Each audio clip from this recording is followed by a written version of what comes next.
All right, guys, welcome back to Bros Bomb Baloney. We're just like ESPN, but with better takes and analysis. I'm your host. I'm the coach. And let me introduce you to my bros. Below me, you have Miles. He is our semi-pro golfer. And our played like ass today. Next to him, you got Pistachio. He is our Power 5 insider. And he just had himself a birthday. Ooh. Happy birthday, Pistachio! Thank you. Above him is ZA. He is our betting expert. But pretty soon, he's going to owe my daughter a lot of money because of these bad bets of his. But moving on, let's get on with the show. First, we got the PGA Tour. Miles, you are our golf expert. Take us away. I'm telling you what, boys. Patrick Cantlay and Xander Schauffele really lit it up this weekend. It was insane. The format at the Zurich Classic at New Orleans is the first and third round or best ball, basically. So, like, if me and Coach played, we'd both play our own ball. If I make par, he makes birdie, we take the birdie, so on and so forth, just our own ball. Rounds 2 and 4 were basically alternate shot, where if, say, on the first hole, I tee off, Coach hits second, I hit third, fourth, vice versa. Coach hits second or hits first on the second tee, and we'll go on. That's a very, very difficult format. And yesterday is what blows my mind is that they shot even. And they shot 29 under through 3 rounds. Yesterday they shot even. The record for the tournament was 27 under. They broke it after 3 rounds. How crazy is that, how good they played in the best ball format on rounds Thursday and Saturday? For sure. I watched every stroke of it, man. It's one of my favorite ones to watch. It's so much fun because you get to see one of them be aggressive, and it makes you think, like, man, what if they were this aggressive all the time? You know, and it really blows your mind to see this, the kind of shots and stuff they can pull off when they really try to, and it was a lot of fun to see, man. Either way, that's about it in golf, I believe. NBA playoffs staying hot. I will say, I believe I was wrong. I thought the Celtics and the Nets would be the best series, and it is. Dude, I called it. It is. No one, I don't think, called this ass whooping, but it has. Yes, I did. They've all been good games, but man, 3-0, just waxing them. I can't believe it. The Celtics are the truth. I'm telling you. And Jason Tatum is the truth. I believe in the Celtics team, and I'm betting my money they're winning the whole fucking thing. I'll tell you what has turned into one of the better series is the Jazz and the Mavs. The Mavs, no Luka the first 2 games. Jazz don't capitalize. We're sitting at 2-2. It's a good one. All the way around, especially the buzzer beater. Rudy Gobert's dumbass gets the game winner, but it's been fun to watch. I really would love for the Mavs to pull this out and win this series and Luka to go farther in the playoffs, but it just seems like they don't have like the winnability. Like Luka's the only guy on the team that has the leadership and the winning and the points and the assists, and basically they're always hovering around just making the playoffs and fighting for the finals. And I kind of hate that. I hate that for Luka, but I don't think I hate anything more than Devin Booker right now. Number 1 seed in the West. No, not just as a Suns fan, but for him as a player. I hate it for their whole team. Yeah, whole team. This is what you work for. You stayed so many years in the dark ages of the Suns, and now you're the number 1, and you get I think it's a hamstring. If the Suns can survive the first series, they can survive the second series of Mavs and Jazz. But if he's not healthy and they do make it to the Western Conference Finals, they have no shot, I don't think. It kills me that they are losing Devin Booker and that Brandon Ingram is playing so good in that series, because in the last 3 from game 2 to game 4, he had 37, 34, and 30 points. Brandon Ingram, and we talked about this too on Saturday, Coach. How good is Brandon Ingram playing? Like a stud. That's how he's playing. Out of his mind.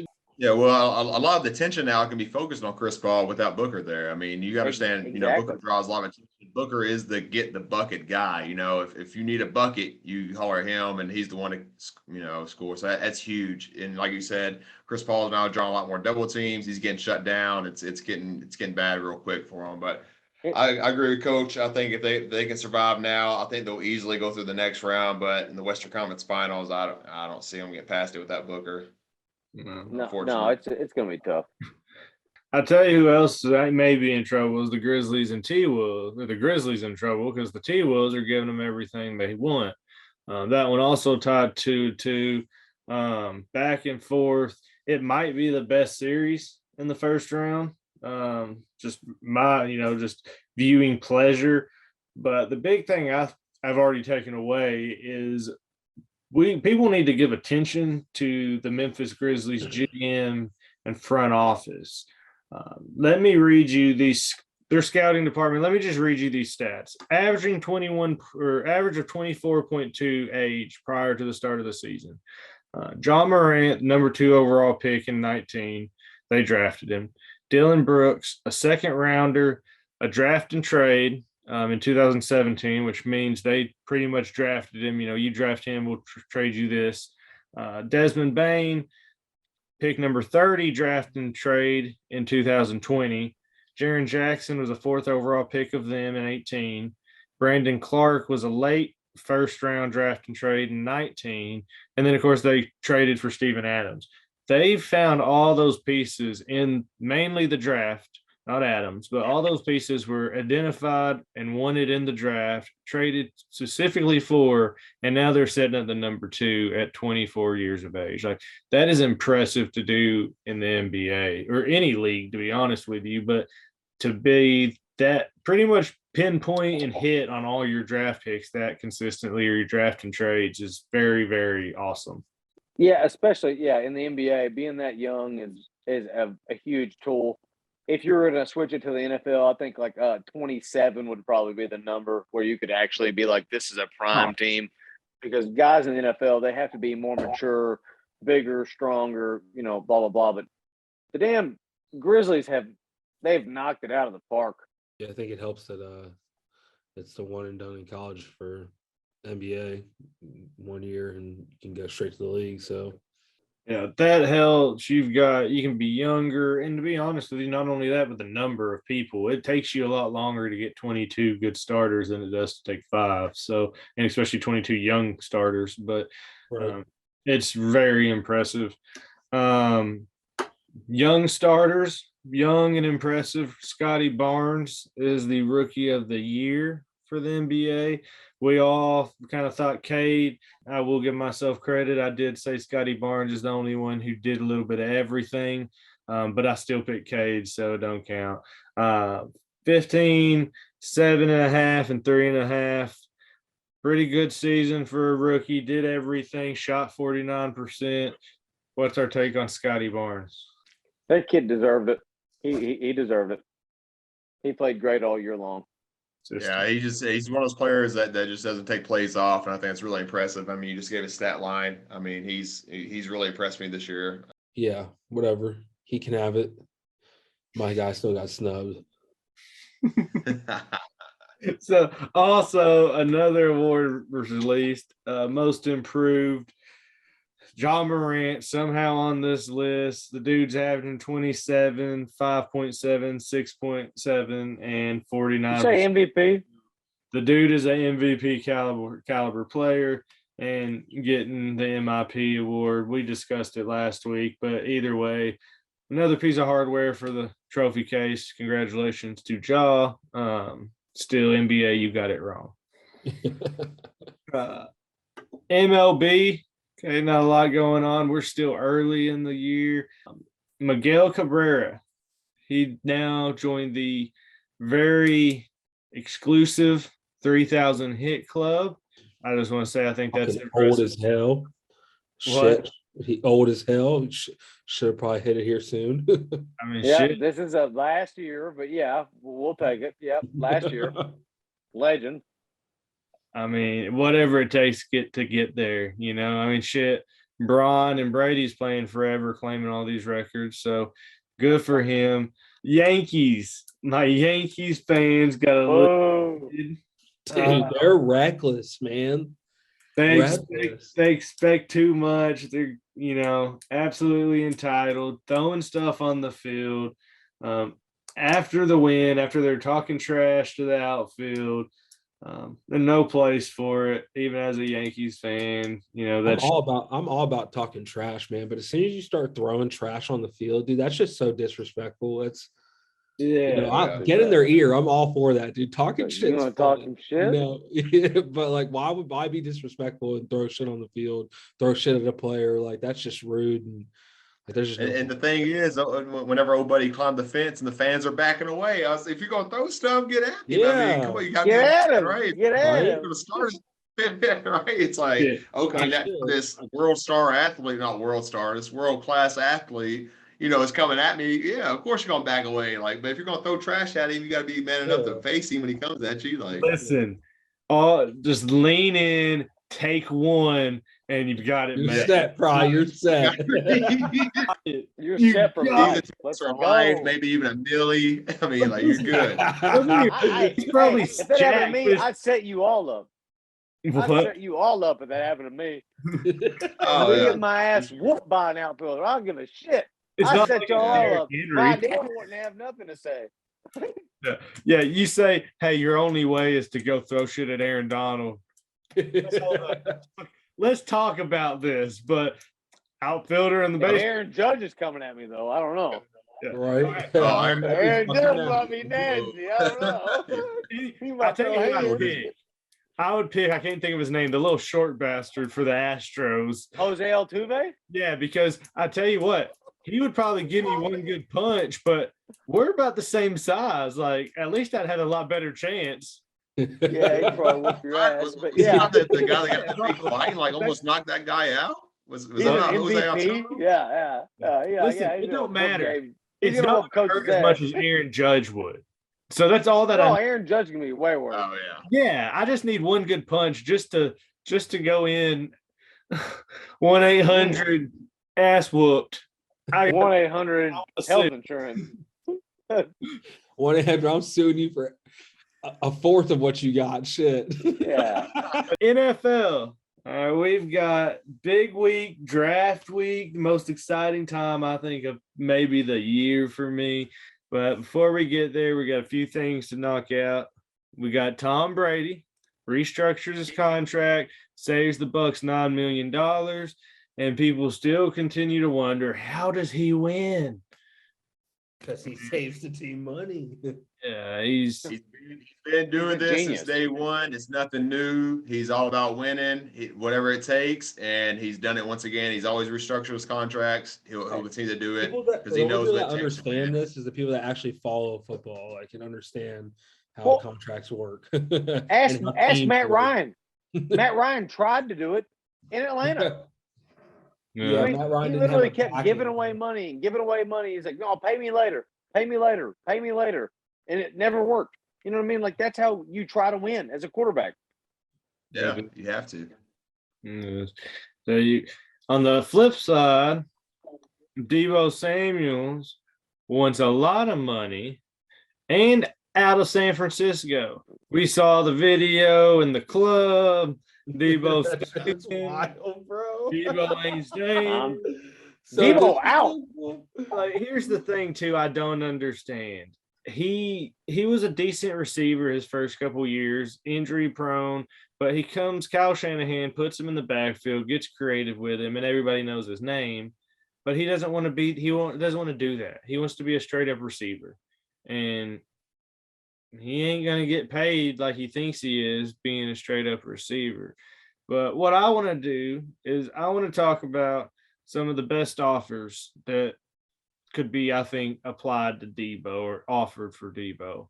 So I'm going to go through 4 offers that I read online that were 4 teams that have been discussing it and what they could offer.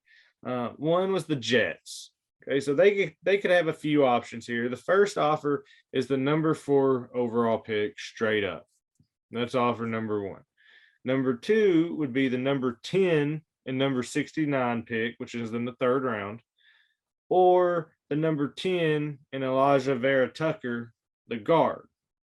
So that's the Jets' 3 offers they could give for Deebo. The Bears could give Justin Fields a true number 1 if they offered the 2023 first and 2023 third. The Falcons, I think they're trying to be ready for a quarterback next year, but they could offer the number 8, number 74, and a 2023 second round pick for Deebo and this year's number 93 pick. And then the other one was the Panthers, and they had a few different offers. One was the number 6 overall pick, the 2023 first overall pick, and a 4th for Deebo. And then the other one was a 2023 first, a 4th, and the number 6 overall pick this year for Deebo, a number or 6th round pick in 2023, and Jimmy G. So out of those takes, what do you think is going to be the best one? What do you think Deebo's best offer? It's tough to say because I do think Atlanta is the most vulnerable to give up the picks for them, but I also think the Jets are also very desperate because they need answers from Zach Wilson like right now, like yesterday, like what's he going to be? So he's going to need. I mean, they need to get him weapons. So I think I can see either one of those scenarios honestly working out. It's just I got to look at the draft cap or at their salary cap because he's going to get paid, or they're just going to be in a Ben Simmons situation where you trade for somebody and then he's going to sit out on you. So I mean, I got to look at that and check that out. But I will say everything I read said they could pay them. I read some things from the Chiefs that said they could still pay him. Who else? The Steelers was another option to get, on track for their new era beginning. There's a lot of things, a lot of people talking about Deebo, but those were kind of the best offers I saw. I don't think they're the best fits. No, I really don't hope I don't hope to see the Jets get rid of their picks because I mean they're prime time right here on the top of the draft. They have 2 in the top 10. I mean, I don't want to see them waste their picks away on a guy like Deebo who's already wanting more money and he hasn't really showed that he's worth it yet. I mean, and I'm still going to say no receiver's worth $20 million a year. So cut that shit out. You get I want the Jets to fall for that. That's who I hope happens is the Jets. But I honestly think the best fit for Deebo, if you were going to say Deebo, you've got to do what they say and do it well, would be the Baltimore Ravens. The Ravens could make that deal. Give Lamar. They could give Lamar number 1. They could trade their 14th and 76, or they could trade next year's 3rd and Marquise Brown for Deebo. But Deebo don't want to run the ball, so he ain't going to fit in that. no. Honestly, the other best pick would be the Packers. If you give Aaron Rodgers run after catch, they have a good running back. Pick. They can trade their 2 first-round picks for him now. But I don't think the Niners would do that. I don't think they're going to put Deebo at another competitive NFC. I would be shocked to see the Packers not make a move by the draft. I would be absolutely shocked. They got to have somebody. Deebo's good. He's not going to be a good fit anywhere because, like you said, he don't want to run the ball. He's not a good receiver. He's an okay receiver. He's a good athlete. He's a very good athlete. Receiver. Yeah, hell of an athlete. Hell of an athlete. I mean, would he honestly be a true number 1? I mean, obviously he would in Baltimore. They don't really have one. I don't think so. I put his ass in the he's not a number 1. I put him in reverses. I'd have him taking the ball in the backfield somewhere. I agree. He's just a bulky dude that can run hard down the field. But like you said, he's injury prone though. Like that's why he wants too much money. And like, if I'm a team, I'm like, yo, dude, you can't have this much money. You get hurt too much. Like, that's why he wants definitely not a number 1. Well, let's play GMs ourselves here, talking about the draft. We won't go too deep in, but we'll do the first part of the draft. What we're going to do is we're going to talk about each team. All right, I want to talk about their team needs. What do they need to push them to the next level? And then I want all 4 of us at the end to tell us who we would pick in our little mock draft here. So let's go ahead. On the clock, ding, is the Jacksonville Jaguars. A team needs an edge, needs some O-line, needs an interior D-line. What do we got to say about the Jags? Aiden Hutchinson dropped out of being the favorite. And now we have Trayvon Walker as the number one favorite coming to Jacksonville. I told you guys this last time or last week. I said I don't think Aiden's going to come. The word on the street around in Jacksonville is that we're leaning more towards Walker. But I've heard, and Coach called this months ago, I feel like. But the word on the street now is we're going to go offensive line. I heard we're going O-line. That's what everybody's talking about now. Everybody wants the guy's name I cannot pronounce from NC State, but the word is now O-lineman, man. I don't know. Ekwonu. Okay, so listen, we've kind of all said it, before we make our picks official, I agree. They're a young talent. They have some defensive keys, but they really need to get after the quarterback and they need to protect the quarterback. With that being said, I think let's go ahead and make our picks. My pick is Icky from North Carolina State. I think you got to protect T-Law. That's who I think you got to go with him. Yeah. Same. I'm saying the same. Yep. I'm going to go with Evan Neal from Alabama. Nice. Woo! Good. Well, I like Ekwonu. I like him. To be honest, when I started talking about this, I put Neal or Icky. I didn't even make a decision until this morning, to be completely honest with you. So with the Jags out of the way, O-line, got to protect T-Law.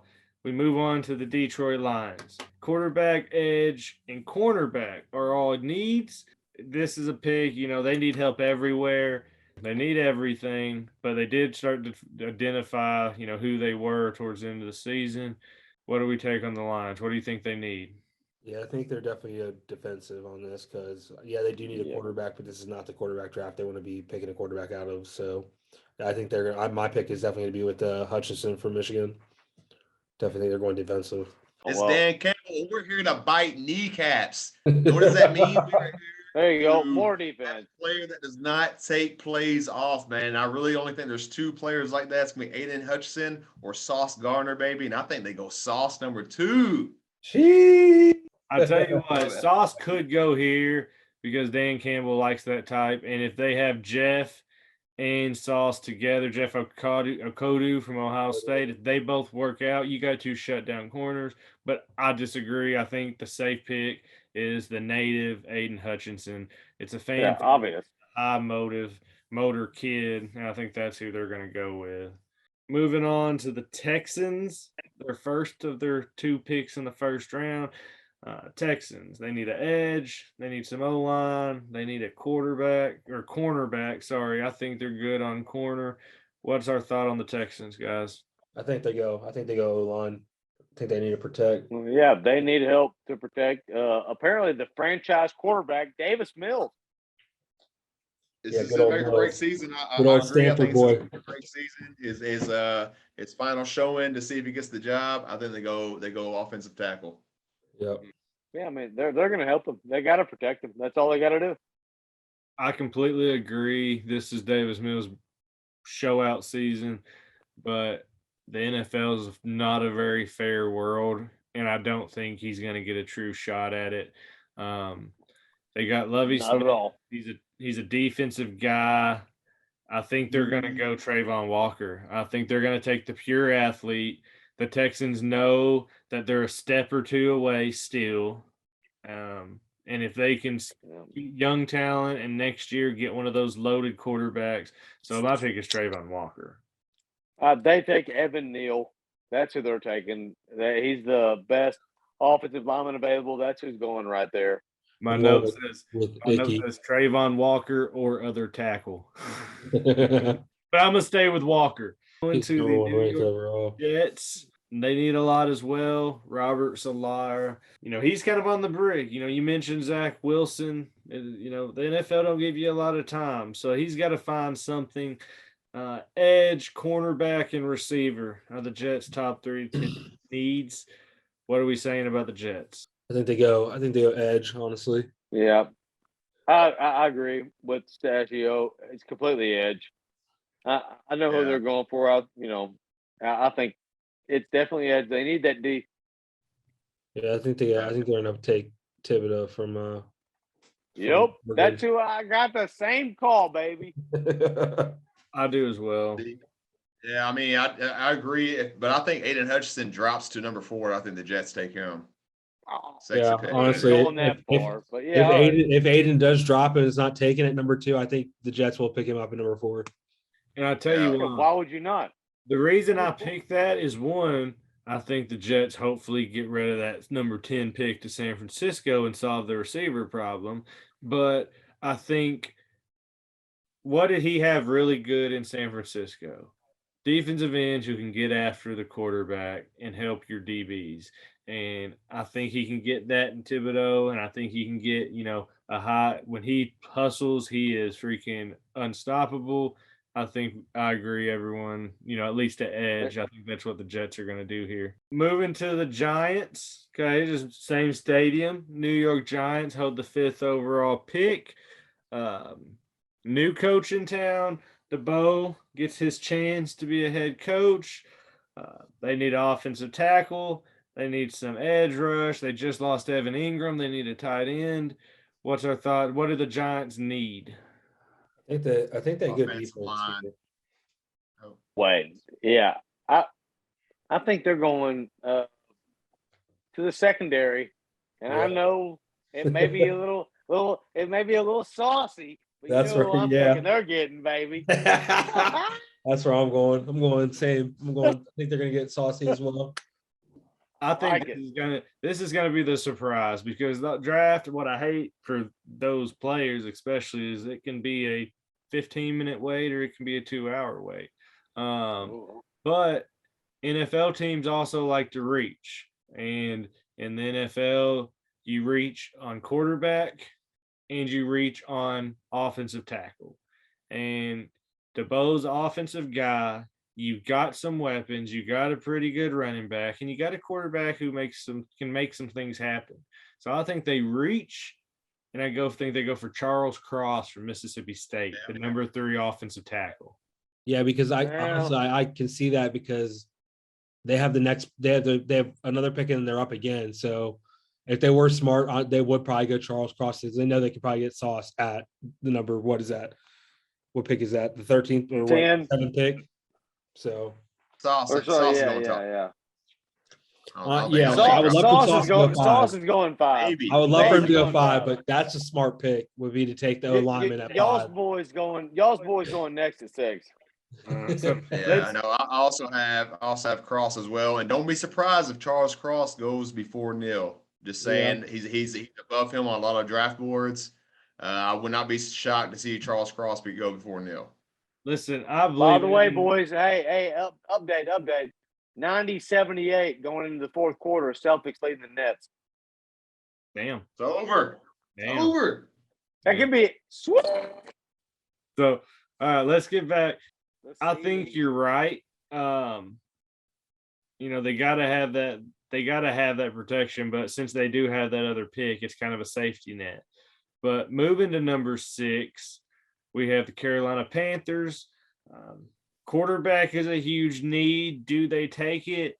O-line, the top 3's off the board, and the edge. Big name edges are off the board. What do the Panthers do at 6? Honestly, man, I think all these teams that have these quarterback needs are pushing them off, because they just don't trust these quarterbacks in these drafts, which is as shitty as it is to say. It's, as you can see, so many of these teams need quarterback needs, but they're just like, no, we'll wait another year. We'll pick something different this year. So again, don't think they'll go quarterback at all. No. You have to think about this. The Carolina Panthers, they do not have a 2nd or a 3rd round pick. So if they're going to go quarterback, they have to reach at number 6 here and take a quarterback. This could be the first quarterback off the board here at number 6, which would blow my mind. I think they should go offensive line, but keep that in mind. They could reach and take one of these quarterbacks here. So which quarterback would you take at 6? I think their best move, because all the top linemen are taken. A quarterback isn't worth number 6 right now. The top edges are pretty much taken.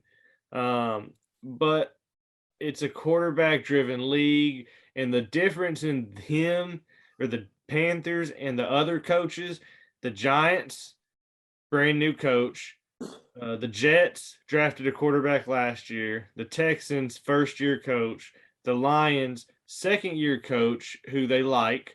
And the Jaguars drafted their quarterback last year. They're going to reach because Matt Rule's career as an NFL coach before he gets sent back to college depends on it. And Joe Brady, I mentioned it last week. He wants a quarterback who can set and think, be a little bit athletic. And I think it's Kenny Pickett is who I'm going to go with here, the quarterback out of Pitt. I think it's at 6, but it's a court. I believe it's. I'm not saying it's. I'm not saying it is a right pick, but I think the Panthers. They got to have it because here's the thing: you've got Christian McCaffrey, you've got DJ Moore, you've got Robbie Anderson, you've got a pretty decent defense. You just need somebody to not suck like Sam Darnold.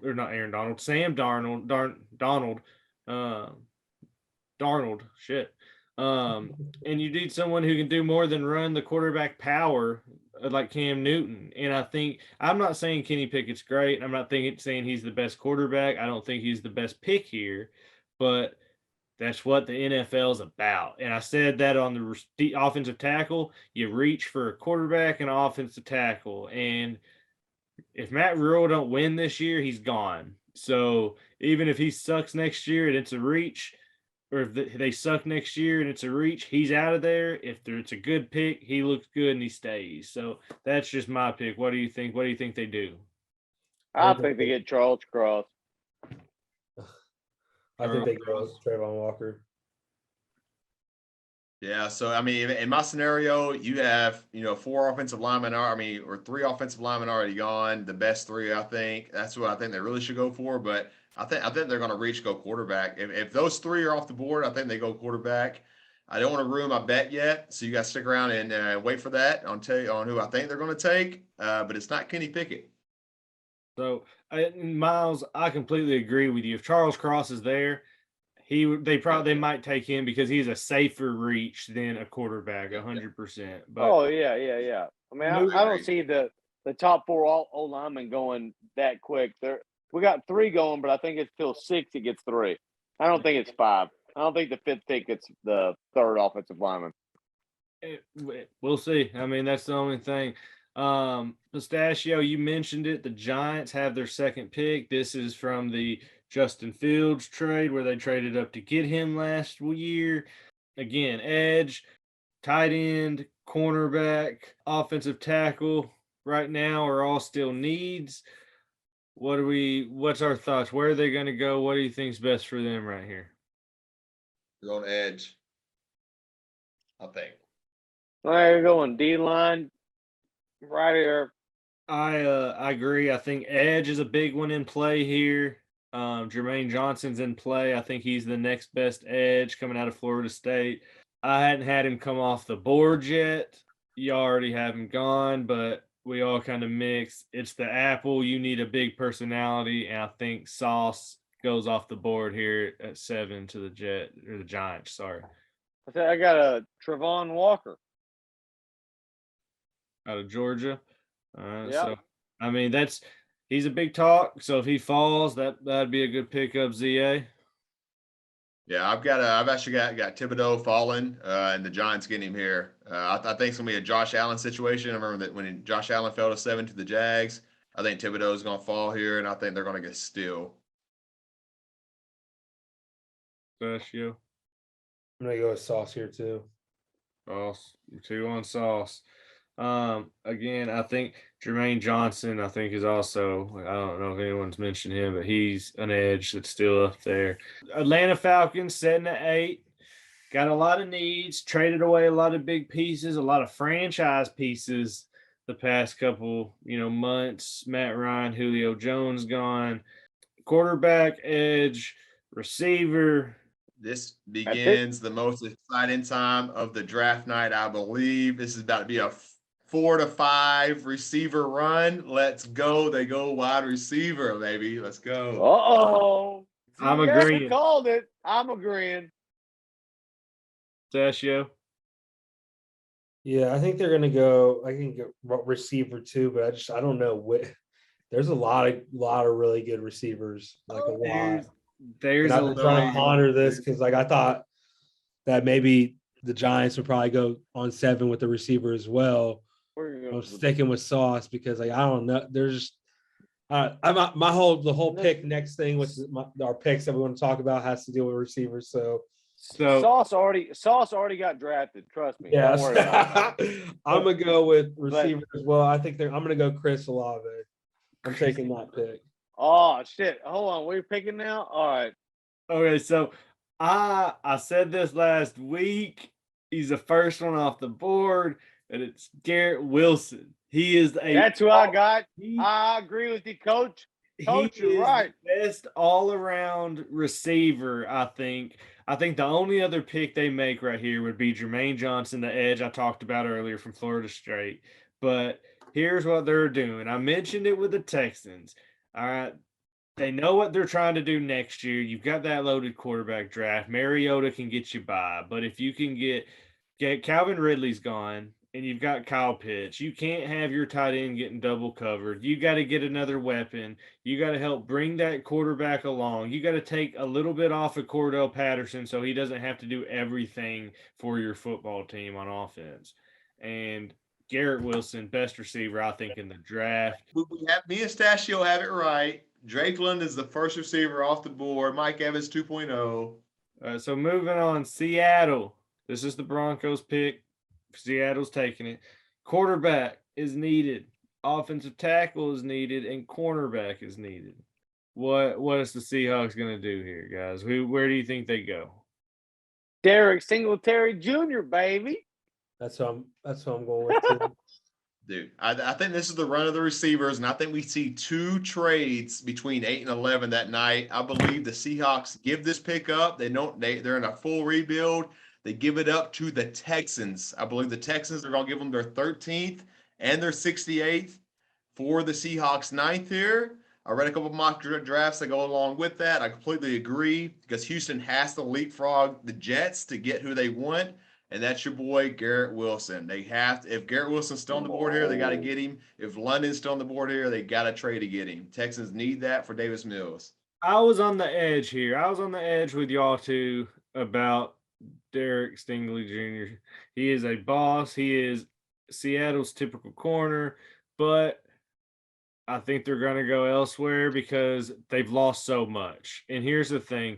You can take a really good corner and put him over there. But if your quarterback's got all day to throw and you don't have a pass rush or you can't stop the run, it don't matter. And I think Jermaine Johnson's going to feel a bigger need. I will not be surprised if they take him. Not one bit. I completely agree with it. But I think Johnson feels a bigger void on a bad team. Or they trade back because Pete Carroll never really uses a first-round pick. Moving on to the Jets. Talking about Seattle's pick here. We all mentioned, receivers a need. What's the need? What's the pick here? Is the rush still on? The Jets are going receiver. They're going Jameson Williams. That's who they're getting. Oh, yeah, for sure, man. I think Jameson Williams is the move here. They're going receiver. I'm sorry, Coach, we weren't supposed to give our pick yet, but I'm very excited, just like Miles is for this pick. Let's go. Before he got injured, he'd probably been the first one off the board for the injury. Now we'll see. Let's go. Yeah. He's a stud. I'm going to say if my pick is Drake London. If Drake London's not there, I could see that completely. I'm hoping that pick actually goes to San Francisco, but we'll, maybe so. Pick 11, we got the Washington Commanders. Wide receiver, safety, cornerback. They got a lot of needs. Brand new start. Who's going to be the Commanders? Well, where do the Commanders go with their first pick? Receiver. Hands down. Yeah, I'm going wide receiver all day. I mean, I don't get my pick up yet, so you give me the green light, Coach. But you give me the green light, I got you. Pistachio, what's the thinking? Yeah, receiver for sure. I have to disagree. We'll go ahead with the picks. I think that receiver is a need. You've got Scary Terry. But unlike Deebo and A.J. Brown, Scary Terry's not as injury prone. And I think Washington's either going to do 2 things. They're going to either fuck him over and keep franchise tagging him like they did Kirk Cousins and Brandon Schrafe, the guard, for 2 years, or they're going to do what they need to do, what they should do, and pay him, and they're going to go elsewhere. And my pick, I think they're going to go with Kyle Hamilton. Okay? He's the safety out of Notre Dame. He is a hybrid player. He can play down in the box. He can play safety. He ran a bad 40 time, but I don't think that's going to scare Riverboat Ron. I think he likes a safety who can make plays. He's a defensive guy. I'm going to go Kyle Hamilton. They're going to push off. It's a deep receiver draft. They can get one later on. I'm going London.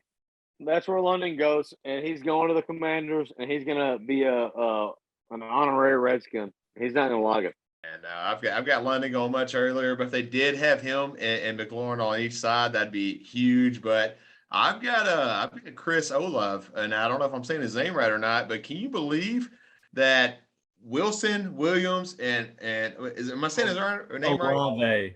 Olave. I'm sorry, my Western Kentucky butt. So can you believe Wilson, Williams, and Olave were the 3 wide receivers at Ohio State in 2019, 2020 before Williams transferred to Alabama? And you know what? That must. I've got him going to a much better team. That must prove how much of a route runner, how much of just speed Jameson Williams relies on, to be completely honest. Yeah. I think he's good. Don't get me wrong. He's the next Tyreek Hill. But Wilson and Olave both run 4.4s. They don't run 4.3s. But I think that just proves he's so much more of a take-the-top-off guy. But the last pick we're going to talk about is the Minnesota Vikings. They're at pick 12. Cornerback, D-line, tight end, first-year head coach, bring in Sean McVay's system. I think they go receiver. I think they're going to pick up Jameson Williams here. I think they go cornerback. I think they're going to go cornerback, Derek Stingley. I think Stingley falls to them here at 12. I'm going for Trent McDuffie. I think Trent McDuffie's the pick here. Got a little bit more talent experience here. So I completely agree. I think they're going to take Derek Stingley. He is the best corner in the draft. You know, Sauce, very good, just more relevant tape, I think. So you can just stop. Yeah, you can just stop there. Just stop talking about him. What I want to do now is we all picked a team, not our favorite, but a first-round pick. Let's talk about that team individually and why. And I'm going to talk about the Eagles first. They've got picks 15 and 18, 2 first. Team needs, they need a D-line, they need receiver, they need cornerback. They got a lot of needs here. I think cornerback-wise, you still got Trent McDuffie on the board. He's a great fit, but I don't think that's where they go. Their biggest pick is between receiver and D-line to me, and that just depends on how they want to go. So in my thoughts, if you're at receiver, you still got Jameson Williams is still an option here. I think I think he's in play at 15, or Chris Olave. I think those are both 2. You get him and Devontae Smith opposite each other, and you give Jalen Hurts a true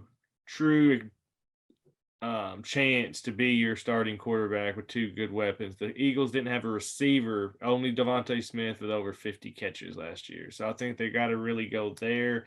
The other one, I think they go for D-line. Now, their thing is, do they trade up for a D lineman and try to get a good edge rusher, use some of that draft capital? I don't think so. I think they can set where they're at. They could get a pretty decent lineman. You could get Jordan Davis, get that run stopper. Fletcher Cox is 31. You can replace him down a year or 2. Or you go and get, I'm going to mess up his name, George Karlaftis from Purdue. He's not a big name defensive end, but he plays the run well. He does what he's supposed to. He's actually nicknamed the Greek Freak. I think that name's already taken. He may have liar, but that's my summary of the Eagles. They got those 2 picks, but I think they're really setting themselves up to have some success next year and have that franchise piece next year. So I think they're going to use these to either find weapons or trade back and gain more capital so they can move up next year.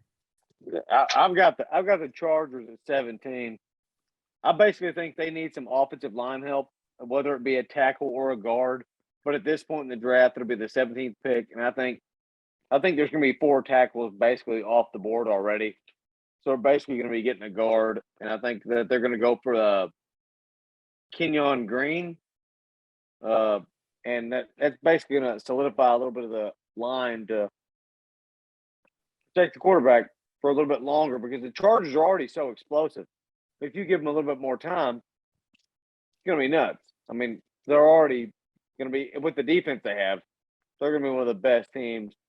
So I agree. You know, they've got all the weapons. They got to protect it. They've got the defense. But you're right. I think 4 tackles are probably gone now, and you know that'd be a good pick. Him or the center from Iowa. What's his name? Lindenbaugh. He's a pretty good interior lineman. Yep. ZA. Yeah, so I think it's a huge year for the Chiefs, especially after losing Tyreek Hill. They actually have back-to-back picks at 29 and 30. They are a win-ready, Super Bowl-ready team. I think they pull a page from the Rams playbook, say F those first-round picks. We are actually going to take both of those, and we're going to send them up to go get a weapon early in the first round. So let me break it down for you really quick here. As we just discussed, I believe the first wide receiver is going to start at 8 off the board, and then it's going to go 4 or 5 back to back like that. So I do believe that they trade 29 and 30 to move up the board and get a first-round pick. I tell you why. I believe that Atlanta and Houston are just kind of in a rebuild. So I really believe that Atlanta at 8 is going to be probably their best chance to really get a pick. I believe Texas is probably going to be the sexist or the second most vulnerable one there to trade up for it. So I believe that they're actually going to trade both their picks, move up for one weapon, because once you lose Tyreek Hill, you're in a win-ready offense. You got to have a weapon. If they get Atlanta's pick, I believe they get the first wide receiver off the board. I think they're going to go London or Wilson, as we just discussed, with the first receiver off the board. If they get Houston's pick, then I believe they're going the second or I'm sorry, Seattle's pick. I do apologize. So Seattle, I said Houston, is the second most vulnerable team that they could trade with there to get 2 picks. And if they get their pick, then I believe they're going to get the second best receiver off the board there, which is going to be London or Wilson. I just don't think they can trade with the Jets. The Jets, they really want answers now. So I believe the Jets are going to stick around, take their pick as well. And the same with Washington. They're also in a win-ready offense. I believe that they just need another weapon, so they're going to keep their picks as well. So I really see Atlanta or Seattle giving those up. And I really think they're both building for the 2024 season. As far as Seattle and Atlanta, I think they're ready to win now. So I think more picks, the merrier. I think Kansas City gets rid of them, gets Patrick Mahomes another weapon, and go for their Super Bowl playoff. I agree with part of it, but I don't think 2 first-round picks, especially 29 and 30, they're going to have to trade another first round and probably something else to move to 8. I don't think they're going to do that. I think what they can do, though, is I think the Vikings setting at 12 would be a good target because, one, that jumps you in front of Houston. 2, the Vikings have a first-year coach who's not ready to win now but are missing a few pieces. If they could get those picks and maybe something else, and then you can go get the only receiver that makes sense is for them to trade up and get Jameson Williams. None of the other is what he needs. Jameson Williams is what the Chiefs need to trade up and get. But what if Jameson Williams goes top 10 and goes 10? I don't think they trade up. I don't think they give up that much for someone else. But what if he's gone and they don't trade? So here's the thing. I think if they don't get the guy they want, they keep their 2 picks, and they can still get a receiver where they're at in the bottom. So I've got them taking Watson from North Dakota State. He's not going to be a ready now receiver, but I do think he'll still be there on the board. And I think he might have the highest ceiling of the draft, man. We'll see. I mean, 2-3 years, I think he pays heavy dividends for him. He's a stud receiver. And then they're going to have their second pick where I think they're going to go get a safety. And somebody's kind of going underneath the radar that I think might be the defensive player of the freaking draft, man, and that is Sign from Georgia. If you haven't heard the story on Sign, I really think he'll be the steal. He was born in Haiti whenever his mom was only 16. He was basically raised in poverty. He came to the States, was actually tutored by Deion Sanders, being personally coached by him.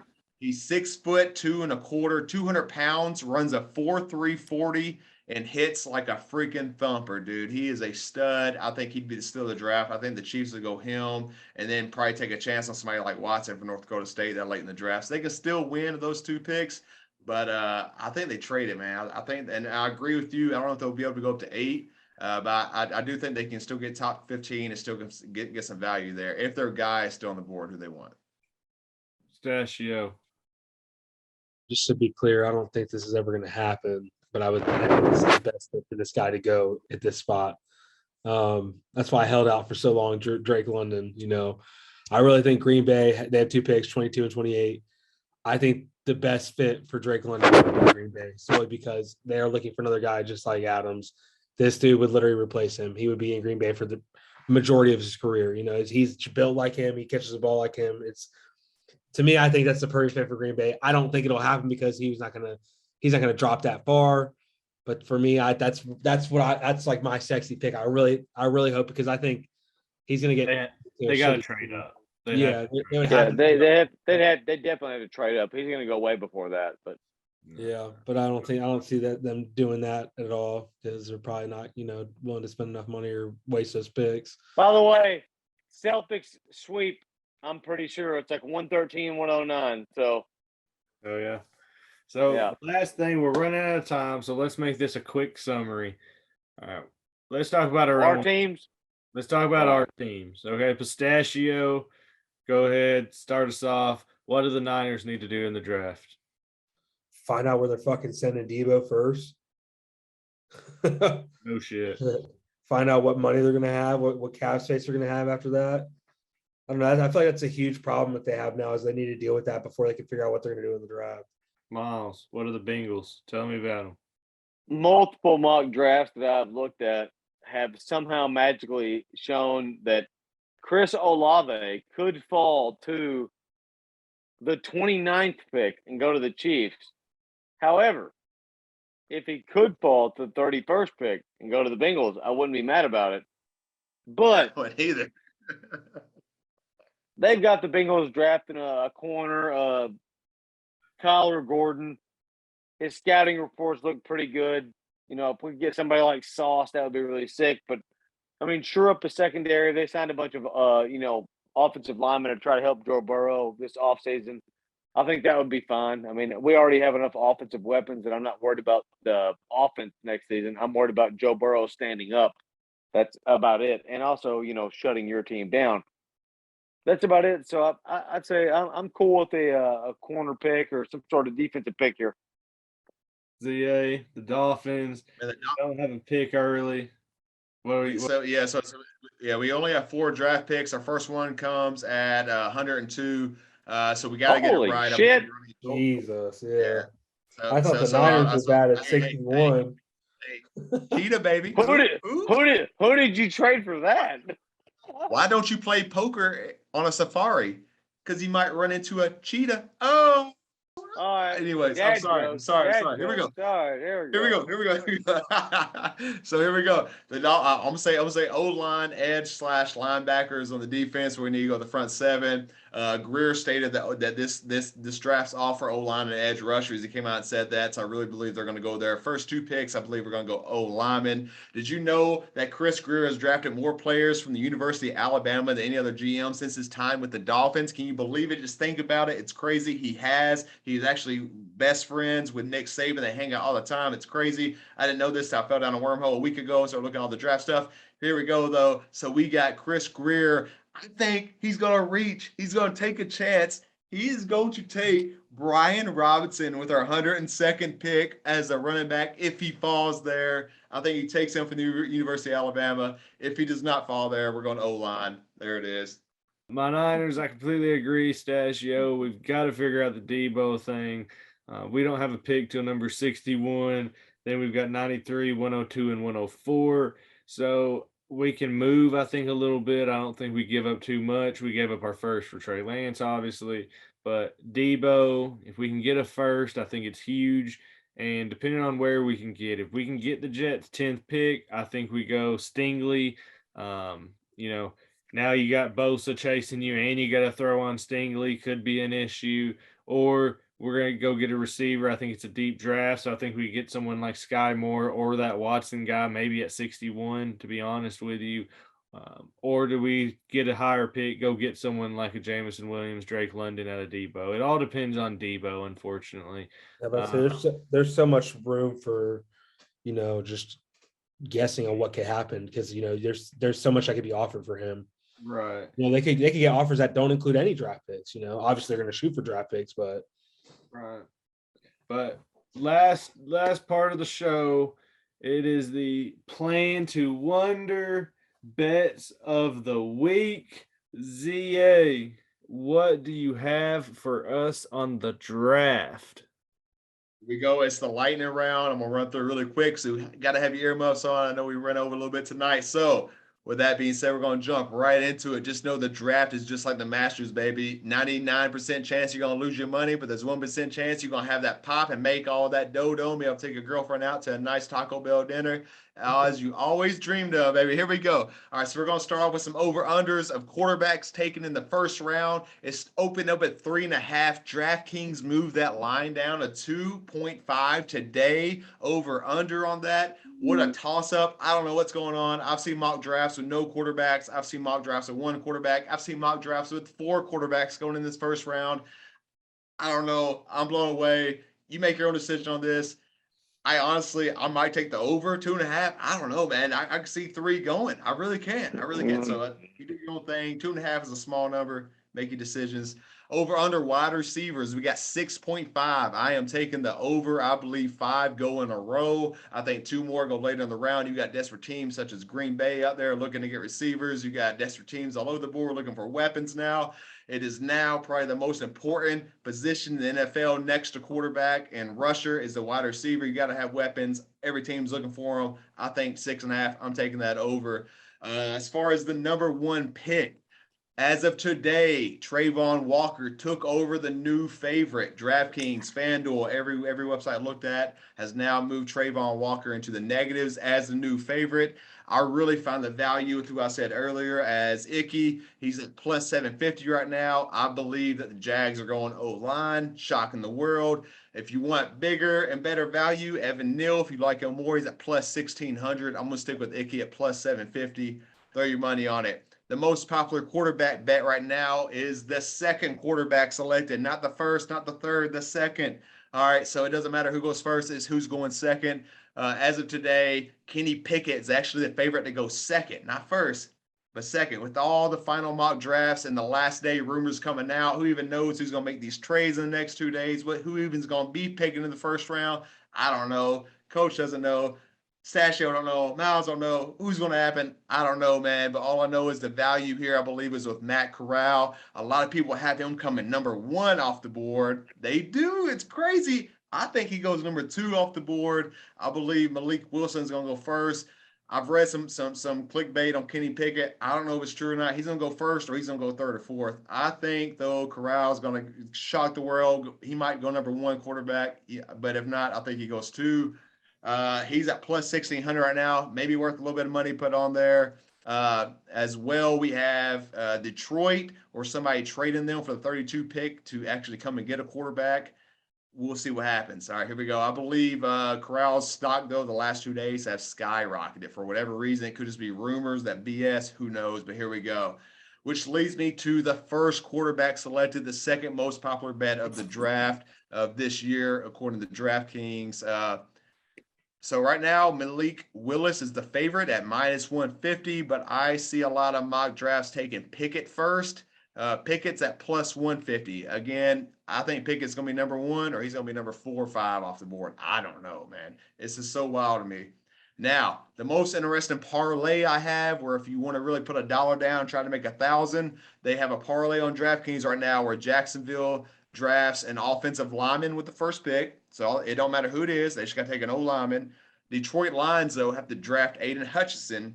And then the Seahawks need to draft Malik Willis at any point in the draft. That's the most interesting parlay I found that I think can actually happen because the Jags do take an offensive lineman. I do see Detroit taking Aiden Hutchinson with number 2. I think he, like I said earlier, I do believe he's a Dan Campbell kind of guy. And I think the Seahawks, if Malik Willis is still there, if they have a pick, I don't think they'll take him with 9 if they don't trade 9. But I think they do take him later on in the draft if he falls to the second round. But I believe they take him there. All right, which leads me to after the lightning round. I don't know if you caught any of that, but the bet your mortgage of the week where you're about to lose all your money by trusting your boy ZA here.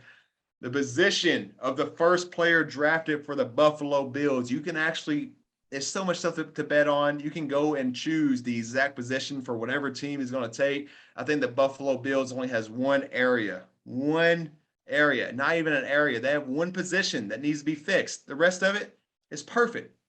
It's a kiss to the chef. And that one area that needs to be fixed is the offensive guard. That's all. That's what they need. That's their only need, really is. They got Saffold. I don't know if I'm saying his name right. He's due to start at right guard at age 34. They have undrafted Bates. He's due to start at left guard. They both seem like a short time fix to me. I do believe they're going offensive lineman. You get that at plus 425 on DraftKings. I'm putting 100 on that one. That's your bet the mortgage of the week. I think Buffalo Bills goes offensive line. That's all they need. And that's it for me. Lose your money, make some money, get paid, baby. Here we go. All right. And with that, that is the end of us. That is all for the show, guys. It's been fun. I love you. Family as always. Bros out. Bros out.